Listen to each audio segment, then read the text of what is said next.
A Constituição de 1988 é, sem dúvida, um dos textos mais avançados do mundo quando o assunto é direitos sociais. Ela é uma promessa de um Brasil mais justo. Mas, para começar essa nossa análise, vamos partir não de uma promessa, mas de um número. Mais de 5.200. Esse é o número de denúncias de racismo e injúria racial registradas no Brasil só nos primeiros meses de 2024. É um dado que, sinceramente, choca. Especialmente quando a gente lembra que a nossa Constituição repudia o racismo com todas as letras. E é aqui que a gente encontra o grande paradoxo que vamos tentar entender. Como é que pode existir um abismo tão grande entre o que está escrito na lei máxima do país e o que a realidade insiste em nos mostrar todo dia? Para achar a raiz dessa contradição, a gente precisa voltar no tempo, lá para o momento em que essa promessa nasceu, o fim da ditadura militar. A transição para a democracia no Brasil não foi uma ruptura da noite para o dia, sabe? Foi um processo longo, negociado e que deixou marcas bem profundas na nossa estrutura política e social até hoje. A cúpula militar da época, primeiro com o general Geisel e depois com o Figueiredo, percebeu que o regime estava se esgotando. Então a estratégia foi controlar a transição. Essa abertura, como ficou conhecida, foi um projeto para que os militares saíssem do poder nos seus próprios termos, evitando um colapso que pudesse levar a mudanças mais radicais. E os passos dessa abertura foram calculados milimetricamente. O fim do AI-5, por exemplo, devolveu algumas liberdades civis básicas. Já a lei da anistia foi uma moeda de troca bem complexa. Por um lado, trouxe de volta os exilados, mas por outro, perdoou os crimes cometidos por agentes da ditadura. Isso criou uma ferida de impunidade que, vamos combinar, continua aberta. E por fim, o retorno do pluripartidarismo redesenhou o mapa político, preparando o terreno para o que viria a seguir.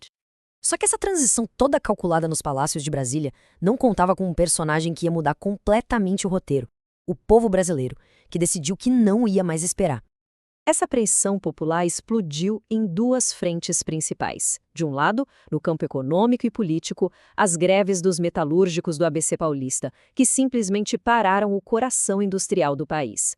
Mas foi na frente cívica que o Brasil encontrou uma voz única, a campanha das diretas já. Olha, entre 1983 e 1984, o Brasil literalmente parou. Cidades inteiras se vestiram de amarelo para exigir uma coisa básica: o direito de votar para presidente. Foi um movimento que juntou todo mundo, artistas, políticos, estudantes, trabalhadores, mostrando que a sociedade não ia mais aceitar uma democracia pela metade. O resultado imediato foi, na verdade, um banho de água fria. Por uma margem pequena de votos, a emenda foi rejeitada no Congresso. O povo não ia votar para presidente em 1985. Mas, do ponto de vista estratégico, foi a vitória definitiva. A mobilização gigantesca tirou toda a legitimidade que ainda restava ao regime militar. A ditadura estava ferida de morte.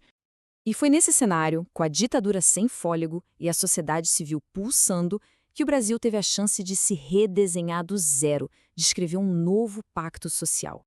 O caminho a partir daí foi rápido.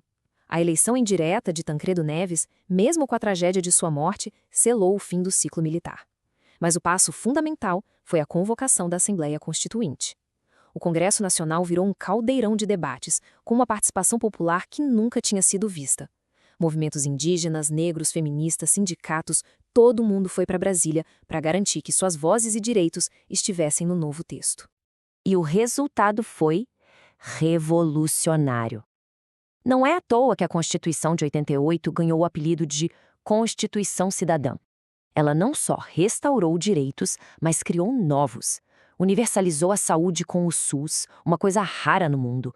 Ampliou o acesso à educação, protegeu os trabalhadores e, pela primeira vez na história, reconheceu formalmente os direitos dos povos indígenas às suas terras e o valor da cultura afro-brasileira como um pilar da nação.